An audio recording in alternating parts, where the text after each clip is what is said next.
Hello, everyone, and welcome to Wolf Vision's virtual collaboration experience. Today, we will be discussing how to use social media to promote your company's offerings and influence your target markets with our moderator from AV Nation, Tim Albright. Tim, take it away. Thank you so much, sir. I'm Tim Albright. With me to talk about how you can use social media to connect with both your audience, but also increase company sales and just you get out there in the industry. First and foremost, Melody Craigmyle from Almo and Almo Pro AV. Welcome, ma'am. Thank you. Good to be here, and thanks, Wolf Vision, for having me on the conference. Yeah. Also with us is Paul Richards. Paul is from PTZ Optics. Welcome, sir. Thank you, Tim. Pleasure to be here. And also somebody who I would consider one of my social media mentors. His name is Chris Neto. He currently works for Starin Marketing, but you also know him as the AV and the AM guy on Sunday mornings. Welcome, sir. Hey, Tim, thanks for having me. And you need to get yourself some better mentors if that's the case, man. Well, I've got you, and yeah, that's it. All right, so let's take a walk down this for a second here. Twitter starts in 2007, right? Facebook starts, depends on which story you listen, 2004, 2005. It's 2006-ish, 2007 before the vast majority of people who aren't in education. I'm not going to go back to Friendster. I'm not going to go back to MySpace because, first of all, nobody's still alive that has one. But let's talk about how we're leveraging and how we can take this relatively new, but not entirely brand new medium to connect with our audience. And I'm going to highlight what each of you have done, both personally and also professionally, to do that. But Melanie, let's start with you on this because immediately after the whole COVID-19 thing happened, Almo had to adjust and do what you had done for the last 10 years, your E4 experiences. In person, you had to adjust and flip that to a virtual one. You guys did that, though, a lot of it, and connecting with folks and showing that through social media. What was one of the main kind of driving metrics you were looking at? Metrics, but one of the main driving points you were trying to connect with folks to let them know that, hey, this in-person event is now a virtual one? Mm-hmm. Well, I think what we did is we tried to connect the two by maintaining the branding of E4, but putting it to E4V, E4 Evolution. And we talked a lot about how we had 10 years of experience in live and in-person events that we were bringing online. So we really used social media. We used the same hashtag, E4, and kind of kept that consistent. So that would show up in people's feeds, and we just leveraged. LinkedIn was a huge area of development for us when we were looking at that. So yeah, we definitely had to pivot and produce these events online. And one really funny thing is that people didn't actually believe we were broadcasting live. So I just want to say we are broadcasting live today. So we are indeed. We are indeed. I'm not quite sure how to prove that. I don't know. There's still no baseball. There's still no football, so I can't give you a score. The Wall Street Journal this morning did talk about the fact that baseball may not happen or may in a different way. I don't know. I don't even know what date it is. It's Monday. How about that? Mr. Neto, Melody mentioned LinkedIn, and that's something that you have again, taught me a lot about in the last couple of years. But when you are looking at the various platforms, you have obviously Twitter, you have LinkedIn, you have Facebook, but you've got these other kind of ancillary ones, Instagram. We can mention Snap if we want as sort of a social-ish. But what are you looking at when it comes to the business of AV, and which ones are folks most successfully leveraging? All right. Well, if you're going to look at any of those, I got to go back and explain the ones that you explained, okay. Right? So you want to start your business basically on LinkedIn because that's the business professional community, right? So LinkedIn is your business. That's where you can basically ground your business in what it is that you do, your company missions and all that. Who your people are. You encourage your people to jump on that. Followed by that, now you have LinkedIn. All this, by the way, connects back to your website. For people that have forgotten about their website or let it go stale, everything generates back to your website. So all these connection points through social need to be linked back to your website because that's where your real big company story is, and everything that you're putting out should be going. So you have LinkedIn for your professional. Twitter's your broadcaster, right? So if you have news, announcements, press releases, anniversaries, happy birthdays, that's where you show your personal side, and you can mix personal with business. There are people, naysayers a lot on LinkedIn that don't like to see the mixed posts, but I have my opinion on that as well, and maybe we'll go into that later. The other portion to that is you got to have a Facebook page. That seems to be apparent, and I'm sure Paul can go into details of the adventures of Facebook and what Facebook brings to the table. It's obviously a big community. It's one of the largest social media platforms out there. And then attached to Facebook, you have your Instagram. I use Instagram more on a personal brand side of the business, but you can, depending on the type of business you are, Instagram is a very visual platform. So if you have equipment, if you have events, if you have things that have a visual component to it, that's where you want to show it. And then the other thing is, a lot of people tend to forget that YouTube is a social platform. So with YouTube, that's where you store all your videos. That's where you upload all your videos. It is a social platform because you build community and you build engagement based on that. The other big thing about YouTube is that it's the second largest search engine next to Google. So you obviously want to be very big on the YouTube side of the business because YouTube will get you found. Your videos will come up on the SEO ranks. There's other platforms that you have, like you mentioned Snap, and obviously right now a big one is TikTok. If you can somehow figure out a way to bring your business onto TikTok into Snap, that's awesome.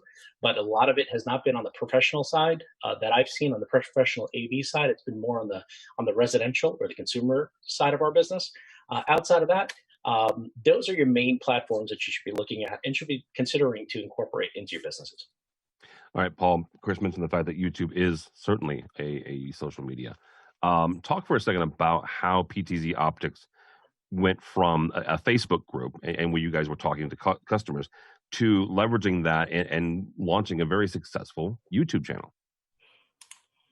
Well, yeah, I mean, Facebook in itself is my favorite social media platform, and it's funny for business. And really everyone, I think, when they first approach Facebook, they go, "That's for my family. That's for my grandmom to follow my kids."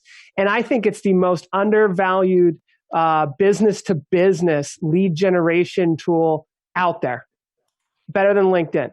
Okay. LinkedIn is great and it's super professional and but it's super expensive to advertise on. I mean, if you look at LinkedIn versus Facebook and YouTube, you're paying 50, 100 times as much per lead, at least what I've found. So I don't even advertise on LinkedIn. LinkedIn's a great social media network, very professional. It's awesome. I love it for what it is. But when I'm talking about generating leads, totally going to Facebook and YouTube. You can create a great YouTube video that tells your business story, and you can advertise it for a penny per view, okay? For keywords, way cheaper than Google AdWords.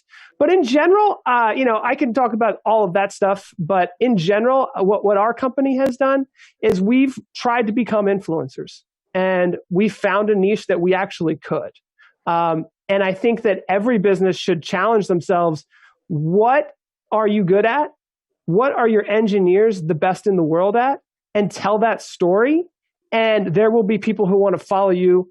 But keep in mind, your engineers don't want to be on camera, right? So you have to find that medium. And that's kind of the role I've fallen into is I'm like, wow, we have these amazing products, huge markets that are adapting to PTZ, robotics, camera control, all of these things. How do I tell that story in a way that a volunteer at a church goes, not only do I want that product, but I want to be part of that community so I can start learning. And when you start to build a community, Facebook absolutely is the best. YouTube's probably second in my opinion, but the communities grow and they feed each other. And like Facebook groups, let's not forget, that's fairly new, right? Live streaming on Facebook, 2016. Facebook groups are even newer. Live streaming inside of a Facebook group, even newer. I mean, we're generating so many leads in Facebook. I don't even know if I can tell you guys how much. It's incredible. Once it starts, it rolls, and it is a massive machine. Okay, so let's start somebody from scratch here, right? You're an integrator in Boise, Idaho, and you are listening to this and watching this presentation, and these three social media gurus. Melody, what are you telling that integrator just what are their first steps? What do they have to do this afternoon when they get done listening to this presentation? Well, I think they start out not going across all the platforms, but I think you pick a couple. I would say I'm with Paul. Probably start with Facebook, LinkedIn, and YouTube. And maintaining consistency of posting on those sites is very, very important. I would also start at tagging prominent industry accounts so that you can leverage those networks to build your own networks up. And then third, I think it's really important to establish brand champions within your organization. And for us at Almo, that's been our business development managers who have different specialties: audio specialty, broadcast specialty, digital signage specialty. And because people are going to engage more with the person than the company. I would say that a word of caution that you have to look at is, make sure it's the right person. And also, if that person should leave your company, then they're taking that following with them. So that just some things to think about. But getting people engaged with different employees within your company. And Paul, you're right. Your engineers don't want to be on there, but who are those people, the personalities that can really engage and really like being on social media? So I would say those are my three things that I would advise for the new Boise, Idaho person getting on social. All right. Engage with the person. That's right. Because as one of my sales folks a long time ago taught me is people buy from people, right?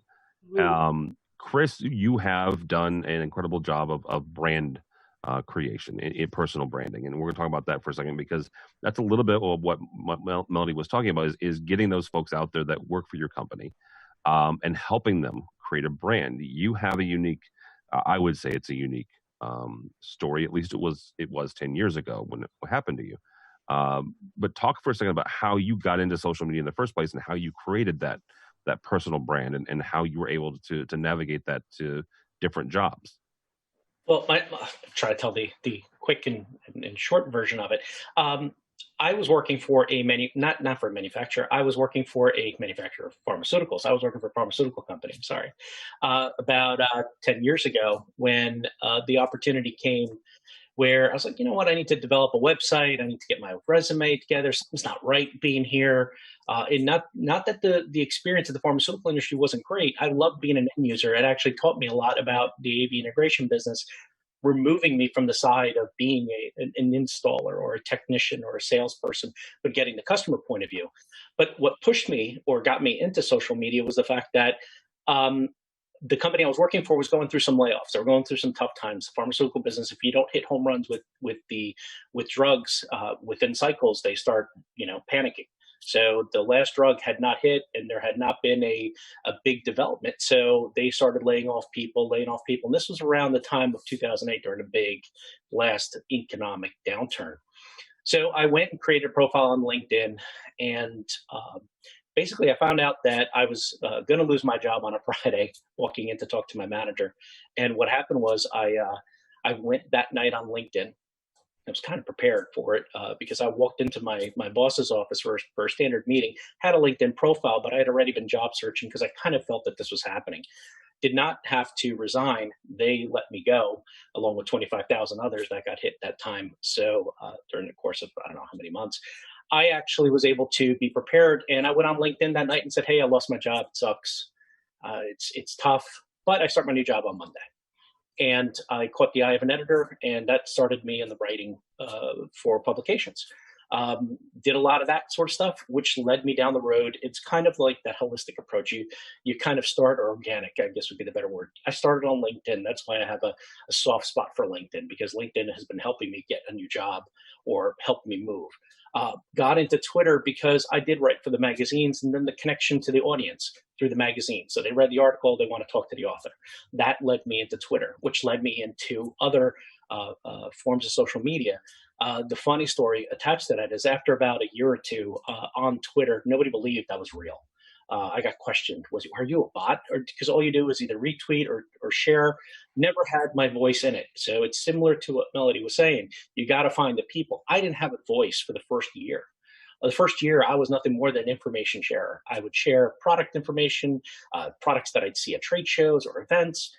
That's what my gig was. And I thought that was social media until I discovered my voice. And it took about a year playing around, failing.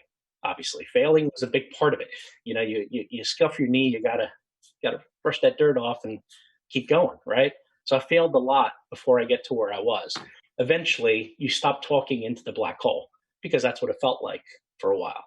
You start learning about hashtags, you start learning about the community, you start getting connected to the community. That's a big part of social media. It's not just going on and doing a press release, or if I have an event, this is the only thing I'm going to talk about, or hey, we're going to InfoComm. Here's social media for the next 20 days. That's not it. It's consistency. It's building that. And me personally, I had to basically discover my own personal brand, because every book I read about on how to tweet, because I didn't know how to do this, right? I'm a 40-something. I'm not supposed to be on social media. My kids remind me of that all the time. Dad, you're not supposed to be on YouTube. You're not supposed to be doing any of this stuff. But I quickly had to pivot. And the pivot has been very good for me because I discovered my voice and I discovered the community, and I've helped the community grow. Whether it's the online community on Twitter, or if it's a Friday night happy hour, or if it's discovering that people like to talk on Sundays about weird things like tech and AV, whatever that case is.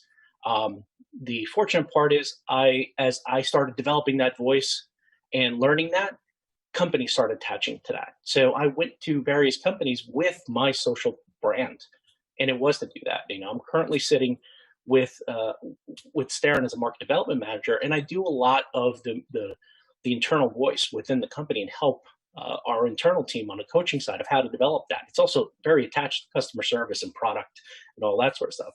But prior to that, I was working with the manufacturer, and when I was with the manufacturer, that was a big part of what I did, was to bring out that we are here. You know, we're online and we do answer conversations and questions. So I hope that was the answer you were looking for. It was. So Paul, talk for a second here, because Chris hits on something, and that's the personal side of this, right? Is all three of you represent manufacturers in some way, shape, or form. Obviously, Paul, you work for one directly, both Melody and Chris through distributorships. But creating the human side, the personal side of a corporation, right, of a company, and showing your clients and your customers and your fans, there's a real person behind this. How do you do that? Well, the first thing to do is to try to let people in on the process. I mean, your company does something that many people have no idea about. So understand that on Facebook and on YouTube, you got to get their attention somehow. And then you go from attention to maybe focus. That's them going from 5 minutes or 5 seconds of watching a video to 3 minutes. And within 3 minutes, you can tell a really great story. So what is it at your company that actually is interesting, that actually will grab attention and provide value? And going back to, the person at Boise, Idaho, I remember trying to figure all this stuff out myself, much like Chris. And, you got to look at your marketing department and figure out, who do you got?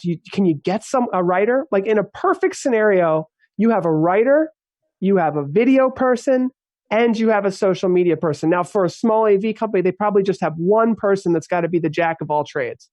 And they're going to be shooting video on their iPhone and showing an install going out the door, capturing as much as they can, maybe putting it into a video later. And it's a lot of work for sometimes a little bit of a reward. 2 people liked it on Facebook. Is that really going to generate a lead? At a certain point, I think that there's the scalability of it. It has to reach a certain level for it to really start generating leads. For an Almo or a Starin or a big company, you put together a marketing team with 4 or 5 people, and you can create a social media monster that's going to grow and move. And when you get, like, our YouTube channel just hit 20,000 subscribers, and I'm super proud of that because we can post a video and we know it's going to reach thousands of people. So your content quality gets better and better, and the shelf life lives longer and longer. And we just start pouring more and more time into the quality. And essentially what you're doing, if you think about it from a high level, even if you are just the one person in Boise, Idaho, is think about it as a sales funnel. There's people that know you, do not know you at all. There's people who are starting to engage. And then finally, you're slowly working them down to the point of them wanting to buy. And through that whole process, like you said, Tim, people buy from people. So it's a trust building process. If they like what you get 2 likes on Facebook, maybe one of those people is slowly starting to build trust. And then, they start to see you on LinkedIn. You're slowly building that trust. Even from a small 1-person team, you can build that trust. That takes time, and it's a long-term play. But once you start to you realize, I need a content writer, I need a video person, I need a social person, and you bring those people together and you get a 2, 3, 4-person team, it is the new way of marketing 100%. The old way, I don't know what the old way is anymore. I guess I'm a little younger than you, Chris, but that is the way to market. That is, you build the social media team. There's X amount of people that you absolutely need. And that's the new marketing plan. It's the way everyone's doing it now. I will point out that Mr. Paul said that he's younger than Chris, not me. Melody, Paul makes a good point about content, and you said, consistency. When you go into, the year or the quarter, let's say, right? So you've got the next 3 months. We're in the middle of June here. Those of us who do plannings, we're all looking at the third quarter and probably the fourth one as well.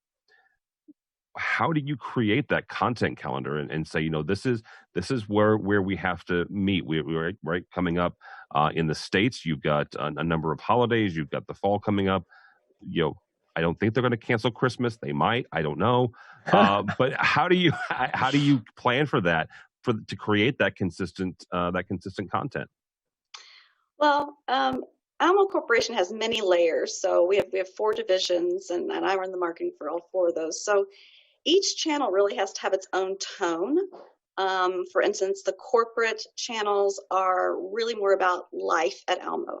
What's it like to work at Almo? And we use that a lot for recruiting, so people can see the kind of the culture of what's going on. So that content calendar is going to be surrounding our charitable activities, things that are going on in the offices, the virtual event. We had a virtual pet show, all those types of things that happen. And we're appropriate on our different channels. So we share some of that out as well. But then the Pro AV accounts are going to be much more focused on, product solutions and services. And when we start going out to visit customers again, showing us engaging with our customers. So I think, for larger companies, it's really important to establish that tone and maintain the consistency and have a mix of not just product, but also other things that the people themselves are engaging in the business. Yeah, absolutely.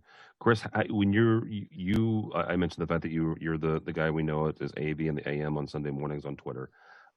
When you're creating that content, and Melody said, figuring out what people are engaging in, what is kind of your temperature for that? What's your marker to see, what sort of engagement you get on a specific topic, or maybe on a specific area of the industry when people are feeding back to you? What is it? Is it 2 likes? Is it 3 retweets? Is it people literally just saying, "Hey, Chris, this is a really great topic"? What does your feedback loop look like?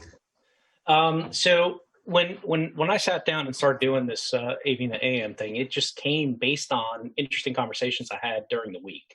Right. So if I was out and about and, just like every other AV professional that's sitting here listening, we'd meet up after at events or bars or at dinner. I did a lot of trade shows. So if I was at a trade show and somebody brought up an interesting use of a product, it got me thinking, sparked ideas. This weekend, I was, we talked about leadership in our business and how to do crisis leadership.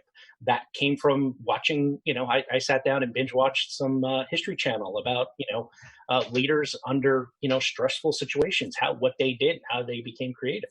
So I don't have necessarily a formula put together that you guys can take back and start. But if you can hear from what I just said, it's hearing, it's listening. right? So any of the stuff that we talk about on AV and the AM is inspired by whatever it is that I see online or through my own personal visits. Or if I was able to leave the house, it'd be great to meet up with some people and have coffee. But some of those conversations need a bigger platform, and that's what AV and the AM basically started as. It started, the first question ever was somebody reached out online and asked a general question about using Alexa in a corporate environment.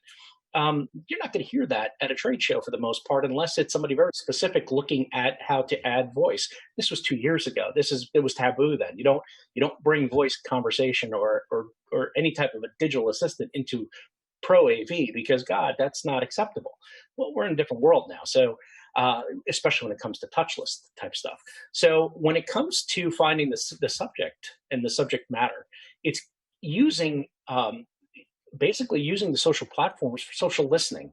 It's a big part of what I do, right? If it's not just, I'm the expert, here it is, here's my pedigree, I have certifications, far from it. A lot of what I do is listening and getting that temperature check.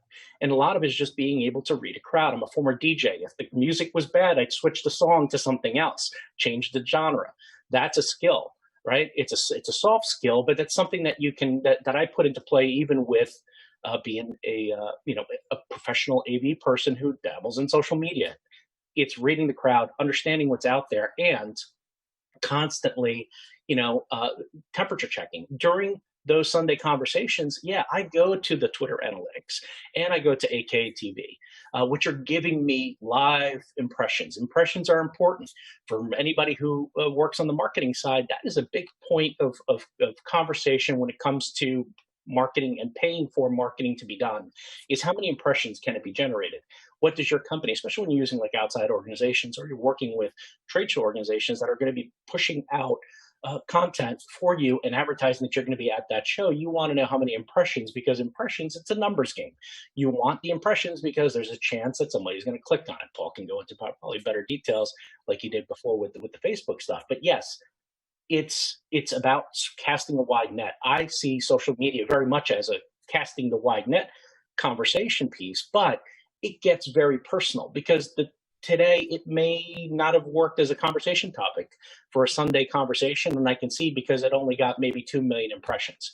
But the days it works, the days it clicks, it hits 10 million. But I can't just judge on those numbers. Right? It's the DMs that I get from the people that say, hey, this was a great topic. Can we go further? You're in it for the long game. Social media is, you have to be very quick, very, very on the timely and very on the spot with the conversations. You have to be very empathetic to what is going on currently, or the attitude or the mood, right? In the space. And you have to be very agile. So what Melody said regarding business plans, you lay out those business plans. There are people much smarter than me within my company that love to lay out those plans. And yes, you do have a quarterly, monthly, you can even have a weekly calendar of what it is that you're looking to do. And obviously, because we both work with manufacturers have their plans. So you got to kind of harmonize everything at the same time and be cognizant of that. But if there is a blip or a change, right? Now, COVID wasn't a blip. COVID was a massive shift. Yeah. It was a massive shift. You had to just turn completely left or right. You choose the path, but make the choice and go with it. I think that for companies that were just reliant on traditional marketing, and we're going to do emails, and we're going to do magazines, and we're going to do this, and we're going to do that, invested money into trade shows that have been canceled and gone virtual, for example. How do you pivot? So you have to return and do that very quickly. And online is a great way to do it because you can make those adjustments very quickly. Now, imagine working with outside organizations that weren't able to make that, right? You had money invested in putting in advertising into a magazine that's not now going to be advertised because the show was canceled. So how do you do that? So you use your voice, you use your assets, and you use your people internally to help move that needle, per se, in the marketing side, and social is a great way to do it. Yeah. Paul, you mentioned the fact that you can, in 3 minutes, you can tell a really great story, right? Let's go back to Boise, Idaho for a minute, because if you are, again, all three of you said, these integrators, a lot of times that one person, they have a one person marketing team or a 2-person marketing team. Where are you getting those ideas from? Where are you getting that content from? Not necessarily, obviously you even said it, you're using your iPhone to create the content, but where do you generate those ideas? Sure. So one of my favorite places to go immediately is trends.google.com. You type in whatever you're thinking about, and they tell you the trends. And you can start digging deep into all kinds of trends. I remember with COVID, Zoom obviously was blowing up, right? And when I went into Zoom and I noticed, a lot of people are using Zoom with OBS. I'm looking at these trends. You can see it was like, 10% million people to 100 million people within a week. And so I look at that all the time. I made a video about how to use OBS with Zoom. In 2 weeks, it got 250,000 views. And it's not necessarily our target market. OBS users are the free live streaming video production software, but I'm getting phone calls all day long. When you get 200,000 views, 1%, even if it's 1%, that's like 2,000 people who are like, I need to take the next step. So, trends are really important. There's kind of 2 ways to go about it. You can try to latch on to whatever the current trending thing is and try to figure out what everyone else is talking about, or you can pave your own way and be an innovator. And, that, in my opinion, they're both equally, good strategies. I chose the way of, trying to pave a new path. So I'm trying to identify the trends, but then spot the gaps. And it's that gap where it's like nobody on the internet has a video on YouTube about how to do this, yet it's clearly trending on Google, right? So you tie those 2 together and you can hit some really big home runs. Through my career, it's like make a couple videos every week. It's always kind of a roll of the dice. If somebody else already has a video like that, if Google's going to like your thumbnail, if you're going to hit it. But as long as you're making a couple hundred videos a week, or a year, you're going to hit. And I've hit so many times. We're ending up with millions of views every year on YouTube. And it's not because, it's a magic. It's just consistency, as Melody said. But I like to find the gaps because they're out there, especially in the tech world. Everyone is racing to figure out distance learning. Everyone's trying to race to figure out how to add a countdown timer to their Zoom meeting, right? I mean, the whole world is trying to figure out this stuff. So I just keep a Google list and I just think, and I just go up, that's a good one, up, that's a good one, that's a good one. And then I look at my Google Sheet each week. I look at the trending topics and I look at YouTube for a little bit, see what other people are talking about. And don't get discouraged if other people already have a video on that topic. Now, going back to Boise, Idaho for the AV Integrator, take a trending topic and then add Boise, Idaho, right? You become the local person for that trending topic. I was talking to an integrator in Ireland who decided, hey, we're going to give away free Zoom licenses because we're a big company. We can afford to do that. And we're just going to have it be during COVID-19. They gave away 18,000 Zoom licenses. And literally, they said like 30% of them immediately upgraded to their whole company. And they're making tons of money. So they're like riding a wave, but they did it locally in Ireland. They said, we're going to be the ones in Ireland who say, we're going all in on Zoom. We're going to give these licenses out to free as like an empathetic, way to say, we understand COVID's affecting you guys right now. And every month they do a webinar on how to use Zoom and security and all these things. I'll be on IMS in Ireland's show next week because they want to talk all about how do we do virtual events and things of that nature. And they say 3,000-4,000 people are attending these webinars. And I'm going, wow. And that was you didn't do these webinars at all before COVID. And they're riding a wave, but they localized it. So yes. And then the only other thing I would say too is as you become a content creator and you're posting things on Facebook and you're posting things on YouTube, especially if it's original stuff, it becomes this amazing feedback loop where the comments become your next idea for the video. So as long as you're creating innovative content, people go, that is amazing, but I'd love to see it with GoToMeeting. And you go, people are still using GoToMeeting? And they go, yeah, lots of people are still using GoToMeeting. You're like, well, that was a great idea. Thank you. And that literally for us, now that we have we have 20,000 YouTube subscribers, we have over 10,000 on Facebook. It's like, it's a self-fulfilling prophecy. It's like, thank you, all of you people. You give us our ideas. These are real people. And a big breakthrough for me was reminding myself, these are real people, right? let's remember that. And when they comment, let's respond. And I guess the best hack I could give anybody is when you do get that comment, reply back, prompting them to tell you more.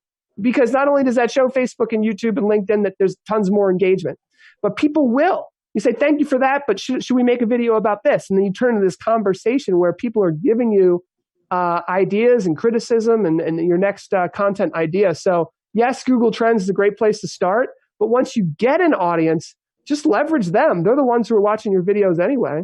Yeah, absolutely. And there are almost 250, 260 video conferencing software packages. So whether it's Zoom or it's GoToMeeting or whoever you use, yeah, they're really great. Melanie, as we wrap up here, I'm going to ask all three of you the same question. We are in the middle of a pandemic, right?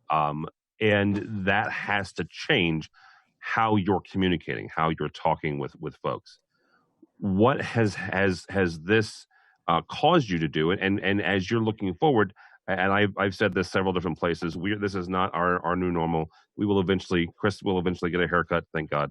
We'll be able to leave our houses. But when the next crisis comes, how do you adjust what you have it on your calendar, right? And then suddenly something happens. How do you adjust to communicate on social media during a crisis? Well, let's hope there's not another crisis like this, first of all. Well, not like this, but there will be something, right? Yes, you're right. There will be something. There will be a recession. There will be something that is going to throw us a curveball. And I think just like we did with our E4 program, we had to reimagine how we were going to engage with people. And we wanted an experience that was going to be very different than what people have traditionally done with a virtual trade show. There were no booths at our event, wandering around, clicking on PDFs. It was original content that we were serving up. And I think that is one of the most important things that Paul was saying is that, do your own video production, make that content original.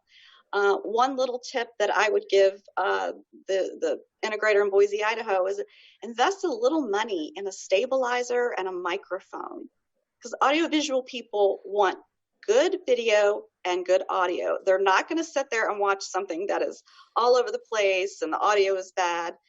Just a little bit of money can make that video really, really great. But I think at the end of the day, I would say that the most important thing, and Chris has touched on this, is be authentic.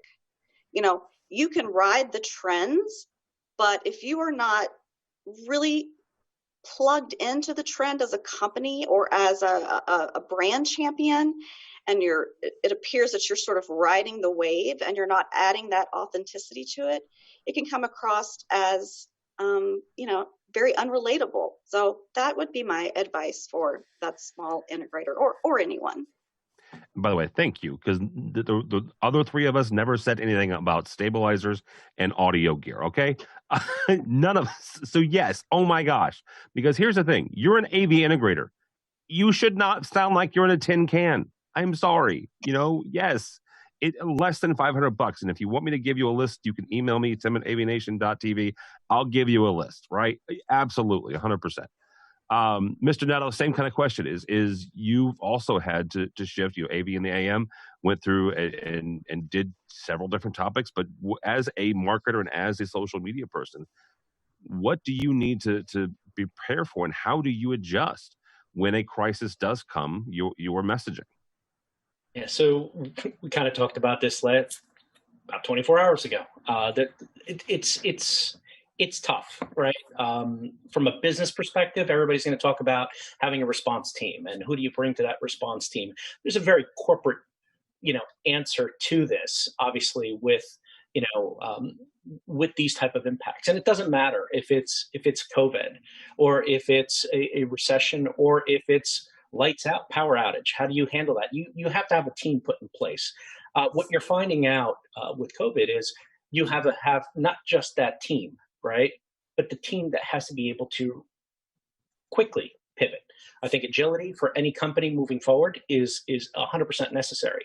And when you add social media to that component, nothing is able to get you the news out quicker than that, right? So use social media to to basically announce what you're doing, because it's a lot quicker than putting out a press release and a lot quicker than sending out an email that may just sit there. Our inboxes are completely jammed with everybody and everybody sending out the same conversation. I mean, how many emails did we get of how, we're still here, or we're still, I mean, that was the first week. And you can go through the waves of emails, and it seems like everybody was following the same checklist, right? Authentic, having some authenticity to it, understanding where your customers are coming from, right? What changed for me for COVID? I went not just 24/7. I think I went 26, 14, and 28. There's no end in time for what I do, because it's constantly online and I'm constantly on. And I chose to do that because that's kind of how I'm built on this space. So you have to be there for the people. You have to be there for the customers, whether it's me doing a side thing on Sunday with the chat that basically try to give us a little bit of normality, or creating an AV happy hour on a Friday night just because people didn't know how to network anymore, because that was a missing component. Sometimes it's more than just the product and more than just you or your company. You have to remove yourself from it and say what it is that our customers or clients, our friends could use at this time. And it happened to be a happy hour, which is not traditional happy hour. Obviously, this is BYOD meets BYOM, right? You're kind of you're not bringing you're bringing your beer to a meeting, yeah, and you're sitting down and you're having those network conversations. And a lot of people lost their jobs at this time, so there was a space there where people just wanted to reach out and understand that they were kind of going through the same thing. And also from a marketing perspective, a lot of companies came in and they were able to talk about their products if that was what they wanted to do, but just being there, being present in the moment was a big thing. All right. And that's it. All right, Paul, you'll have the last word on this. How do you pivot? How do you adjust during a crisis, your social media presence? Well, in many ways, our company was very well prepared for this. As crazy as that sounds, because we already had a weekly live show. We already had a studio in place. We already had a producer. We had already gone all in on social media. We already had an audience and a following.